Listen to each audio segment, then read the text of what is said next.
அகமதாபாத் ஏர் India விமான விபத்தில் 274 பேர் உயிரிழந்தனர். இந்த விமான விபத்தின் இறுதி அறிக்கையானது அக்டோபர் முதல் வாரத்தில் நீதிமன்றத்தில் தாக்கல் செய்யப்படும் என உச்சநீதிமன்றத்தில் மத்திய அரசு தரப்பிலிருந்து தகவலானது தெரிவிக்கப்பட்டிருக்கிறது. விவரங்களோடு இணைகிறார் நமது செய்தியாளர் வெங்கடேசன். வணக்கம் வெங்கடேசன், இது தொடர்பான முழு விவரங்கள். அகமதாபாத்தில் கடந்த ஆண்டு ஜூன் மாதம் நடைபெற்ற ஏர் இந்தியா 171 ரக விமான விபத்து குறித்த விசாரணை அமைப்பு நடத்தி வரும் விசாரணையின் இறுதி வரைவு அறிக்கை சீலிட்ட உரையில் அக்டோபர் மாதம் முதல் வாரத்தில் உச்சநீதிமன்றத்தில் தாக்கல் செய்யப்படும் என மத்திய அரசு தரப்பில் தெரிவிக்கப்படுகிறது.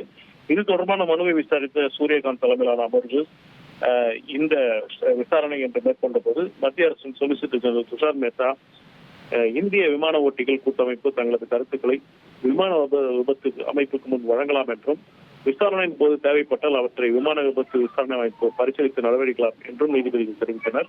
மனுதாரர்கள் ஒருவரின் கோரிக்கையின் அடிப்படையில் 4 சிமுலேஷன் சோதனைகள் நடத்தப்பட்டுள்ளதாகவும் சொலிசிட்டர் ஜெனரல் தெரிவித்தார். மேலும் இறுதி வரைவு அறிக்கை சீலிடப்பட்ட உரையில் அமர்வு முன் அக்டோபர் முதல் வாரத்தில் தாக்கல் செய்யப்படும் என்று உச்சநீதிமன்றத்தில் மத்திய அரசு தெரிவித்துள்ளது. விவரங்களுக்கு நன்றி வெங்கடேசன். இனி செல்லும் இடமெல்லாம் செய்தி. தந்தி டிவியின் வாட்ஸ்அப் சேனலை ஃபாலோ பண்ணினா செல்ல இருக்கும் இடமெல்லாம் செய்தி. இதோ QR கோட் இப்பவே ஸ்கேன் பண்ணுங்க, ஃபாலோ பண்ணுங்க.